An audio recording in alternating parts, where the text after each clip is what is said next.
Hello everyone. आज हमारा lesson है लेसन नंबर 12। ये पार्ट बी का चैप्टर है हमारा और इस बुक का लास्ट चैप्टर है कंज्यूमर प्रोटेक्शन। और इस कंज्यूमर प्रोटेक्शन में आज जो हम टॉपिक लेने जा रहे हैं that is the redressal agencies, means the agencies that are going to help the exploited consumers, वो कंज्यूमर्स विच आर एक्सप्लॉइटेड, जिनका कोई भी नुकसान हुआ है। ये agencies, these agencies are going to help them, और ये गवर्नमेंट एजेंसीज हैं। एंड देयर ज्यूरिसडिक्शन, मतलब उनकी ability to take the legal decisions, their limit to take the legal decisions that we are going to discuss today. So this is the topic redressal agencies under the consumer protection act 1986। अब यहीं पे पहले हम बात कर लें इस point की जो कि हम अब अंडरलाइन किया अभी, consumer protection act 1986।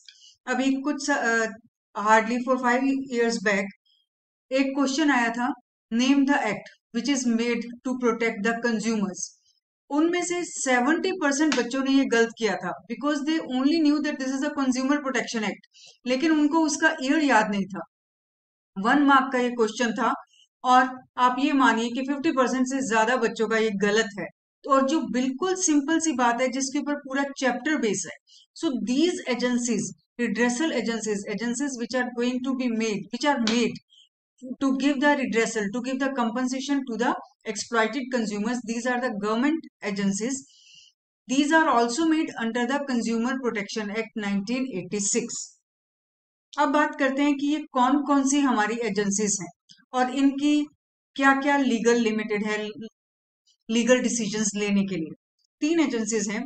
One is the district forum, second is state commission, next is national commission. इससे रिलेटेड अब हमारे 2 टॉपिक्स यहाँ पे बनते हैं। एक टॉपिक में तो उन्होंने सिंपल इन तीनों को कवर किया हुआ है, means the explanation of these 3। और जो दूसरा टॉपिक है that is the difference between these 3, मतलब मीन्स कि डिस्ट्रिक्ट फोरम क्या कहता है, स्टेट कमीशन क्या कहता है और नेशनल कमीशन क्या कहता है। एक में सिंपल एक्सप्लेनेशन है और सेकंड टॉपिक है हमारा that what is the difference on the basis of different points between these 3। अब हमारा इसको पढ़ने का एक बहुत सिंपल सा तरीका होगा, लर्न करने के लिए इजी है, समझने के लिए इजी है। हम एक एक पॉइंट डिफरेंस का लेंगे और उसी पॉइंट के बेस पे हम तीनों को एक्सप्लेन कर देंगे, ठीक है। और फिर देखना कि आप तीनों की एक्सप्लेनेशन अपने आप हो जाएगी। जब आप इन तीनों के डिफरेंस लर्न कर लेंगे, उनको जब आप कंबाइन कर लेंगे बाद में अकॉर्डिंग टू दिस, डिस्ट्रिक्ट के सब डिस्ट्रिक्ट में डाल दीजिए, स्टेट के सब स्टेट में, नेशनल के सब नेशनल में डाल दीजिए पॉइंट्स, तो वो आपका सेकेंड टॉपिक अपने आप हो जाएगा एक्सप्लेनेशन वाला, and it will be easy like this to learn it. अब हम लेते हैं सबसे पहला point, what is the composition of these 3। हमने अभी बात की कि हमारे 3 रिड्रेसल एजेंसीज हैं। One is the district forum, second is state commission, third is national commission. Composition क्या है, मतलब इसमें कौन कौन से हमारे ऑफिशियल्स हैं। तो डिस्ट्रिक्ट फोरम में हमारा एक प्रेसिडेंट है और 2 मेंबर्स हैं, means 1 president 2 members, and out of these 2 members 1 must be women. इसी तरह से अगर हम स्टेट की बात करें, same composition as it was in the district, 1 president plus 2 members. और नेशनल की बात करें देन 1 प्रेसिडेंट प्लस 4 मेंबर्स। दो में हमारे डिस्ट्रिक्ट और स्टेट में 2-2 मेंबर्स हैं, प्रेसिडेंट सबका हर जगह एक ही होता है। तो यहाँ पे, और जो लास्ट हमने लिया नेशनल कमीशन, वहां पे हमारे 4 मेंबर्स हैं। बाकी एक चीज सब में और सिमिलर है, जैसे कि एक एक प्रेसिडेंट के साथ सिमिलर थी, out of these two members and out of these 4 members 1 must be women. तो ये तो हमने बात कर ली कंपोजिशन की, means these are the officials that will be there in these forums और कमीशन। अब बात करते हैं who can be the president.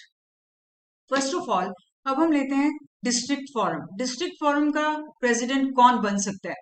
It can B, district को डिस्ट्रिक्ट से रिलेट कर दो, it can be the working और रिटायर्ड जज ऑफ डिस्ट्रिक्ट कोर्ट। अब बात करते हैं हम स्टेट की, state commission. Who can be the president of state commission, it can be the working और रिटायर्ड जज ऑफ हाई कोर्ट। क्योंकि यहाँ पे हम स्टेट की बात कर रहे हैं तो यहाँ पे हम वर्किंग या रिटायर्ड जज को लेंगे, हाई कोर्ट का होना चाहिए। नेक्स्ट बात करते हैं who can be the president of national commission, It can be the working or retired judge of Supreme Court. ठीक है, it can be the working judge or retired judge of Supreme Court. So these person can be the members. These persons, sorry, can be the president. Now the next point is that who will appoint the president. अभी तक जो हमने किया, who can be the president means this can be the working or retired judge of district court, high court or the Supreme Court. But now who is going to appoint all these presidents? पहले बात करते हैं हम district forum की. Means who is going to appoint, how the president of district forum is appointed. It is appointed by the state government on the recommendation of the selection committee. एक selection committee बनी हुई है, state government appoint करेगी, वो recommendation लेगी. एक चीज और आ गई इसमें, recommendation of selection committee. अब हम बात करते हैं स्टेट कमीशन कैसे प्रेसिडेंट को अपना अपॉइंट करवाएगा. It is also appointed by the state government. देखिए डिस्ट्रिक्ट का भी स्टेट गवर्नमेंट ने अपॉइंट किया, स्टेट कमीशन का भी स्टेट गवर्नमेंट अपॉइंट करेगी. बट द डिफरेंस इज, यहाँ पे हमने ली थी रिकमेंडेशन ऑफ सिलेक्शन कमेटी और यहाँ पे हम लेंगे consultation of the chief justice of high court.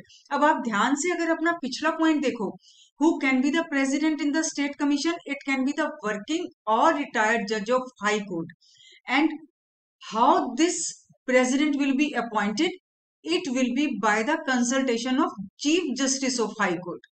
अगर वो working या retired judge है high court का, he can be the president, but it will be done by the state government and with the consultation of chief justice of high court. अब बात करते हैं हम नेशनल कमीशन. देखो यहाँ पे भी फर्स्ट में स्टेट गवर्नमेंट ने अपॉइंट की सिलेक्शन कमेटी के हेल्प से, सेकंड में स्टेट गवर्नमेंट ने अपॉइंट की by the help of chief justice of high court. But national commission का जो प्रेसिडेंट है, it will be appointed by the central government. And how it will be appointed by central government? By the with the consultation of chief justice of India. यहाँ पे chief justice of high court था और यहाँ पे आ जाएगा chief justice of India. तो ये तो हमारा हो गया point, appointment of the president. अब हम आते हैं अपने नेक्स्ट पॉइंट में. What is the jurisdiction of the district forum, state commission and the national commission. Meaning आपको बताया था, it is the legal decisions, ability और the limit to take the legal decisions. मतलब किस लिमिट तक ये अपने डिसीजंस ले सकते हैं, कहाँ कहाँ पे वो एप्लीकेबल होंगे, that is known as the jurisdiction. Now first of all we are going to take it in the district forum. District forum में हम सिंपल वो वाले केसेस लेंगे जहां पे हमारी कंप्लेंट की वैल्यू 20 lakhs तक है. ये इनकी लिमिट है इनके jurisdiction की, that they can deal only those complaints which are where the value of the product is up to rupees 20 lakhs. But if it is from the 20 lakh and up to 1 crores, then it will be taken by the state commission. And if this value is going to exceed rupees 1 crores, then direct complaint will be there in the national commission. दोबारा एक बार सुन लीजिए, district forum में सिर्फ वो complaints where the value of the product or value of service is up to rupees 20 lakhs. But if this value is more than 20 lakhs but less than 1 crore, then it will be taken by the state commission. But if it is more than 1 crore, more than 1 crores, then it will be taken by the national commission. ठीक है. अब बात करते हैं हम अपने next point की. Next point देखिए, अगर हमारा हम डिस्ट्रिक्ट फोरम में गए, हम सेटिस्फाइड नहीं है, तो हम कहाँ जाएंगे? डेफिनेटली स्टेट कमीशन में जाएंगे. अगर हमारा स्टेट कमीशन से कोई हमें डिसीजन मिला, उनकी हमें कोई एक उन्होंने कोई भी जजमेंट दे दिया और उससे सेटिस्फाइड नहीं है, तो कहाँ जाएंगे? नेशनल कमीशन में जाएंगे.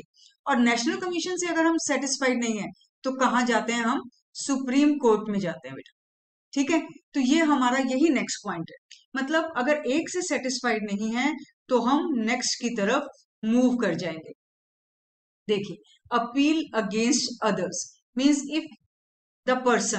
if the exploited consumer, he is not satisfied with the judgment of the district forum, then where he can file a case? He will go against the decision to the state commission. अपने next वाले में वो चला जाएगा, but it should be within the 30 days. जब judgement आया है उसके 30 दिन के अंदर अंदर ही should apply, he must apply to the state commission. अगर अब स्टेट कमीशन से हम सेटिस्फाइड नहीं है, then they will go to the national commission. The time period is same within the 30 days. अब बात करते हैं हम, अगर हम नेशनल कमीशन से सेटिस्फाइड नहीं है, हम का मतलब exploited consumers, if they are not satisfied with the judgement of national commission, then where they will go, they will go to the supreme court. The time period is again same within the 30 days. ठीक है, तो हमने ये 6 points किए बेटा, 5 points I think किए हम लोगों ने द डिफरेंस के। आइए एक बार देख लेते हैं। First point is composition. Second point हमने किया who can be the president. Third किया who will appoint the president और how it will be appointed. Fourth हमने किया jurisdiction of all these forums or commission, and last हमने किया that where the appeal against the judgment of all these forums can be filed। ठीक है, तो ये हमने 5 पॉइंट्स किए हैं डिफरेंस के। और अगर हम डिस्ट्रिक्ट फॉरम के सारे पॉइंट्स कंबाइन कर लें, फॉर एग्जांपल देखिए, पहले हमने कंपोजिशन लिया कि एक प्रेसिडेंट है, 2 मेंबर्स हैं, प्रेसिडेंट कौन बन सकता है, कौन अपॉइंट करेगा, और उसके बाद उसकी क्या लिमिट है वैल्यू की, और अगर हम वहां से सेटिस्फाइड नहीं है तो कहाँ जाएंगे। So if we are going to combine all these 5 points, then it is going to give us the complete explanation of district forum. इसी तरह से अगर हम बात करें कि हम स्टेट कमीशन के इन्हीं 5 पॉइंट्स को कंबाइन कर लें कि कंपोजिशन क्या है, who can be the president, who is going to appoint the president, jurisdiction क्या है, और where the cases can be filed if we are not going to satisfied with the state commission, value कितनी कितनी थी जहां पे हमने case file करने हैं। तो ये हमारी कंप्लीट एक्सप्लेनेशन हो जाएगी स्टेट कमीशन की। And similarly it can be applied to the national commission also. तो इसी तरह से हमारे 2 टॉपिक्स हो गए। एक हमारा हो गया इनकी एक्सप्लेनेशन का। अगर हम एक पॉइंट से रिलेटेड सारी एक्सप्लेनेशन को इकट्ठा कर दें तो वो एक्सप्लेनेशन हो गई एक पॉइंट की, और अगर हम चाहें तो ये हम उनके डिफरेंस को भी इस तरह से क्लियर कर सकते हैं। ठीक है, तो आज हमारा जो टॉपिक हमने इसमें लिया, we have taken the redressal agencies, right, means which the agencies, the government agencies that are made under the Consumer Protection Act 1986 to give justification, to give justice to the consumers। और वो कौन कौन सी हैं, उनकी limit क्या क्या है। We have done this topic today. अगली वीडियो में हम मिलेंगे एक नए टॉपिक के साथ। Thanks to all of you.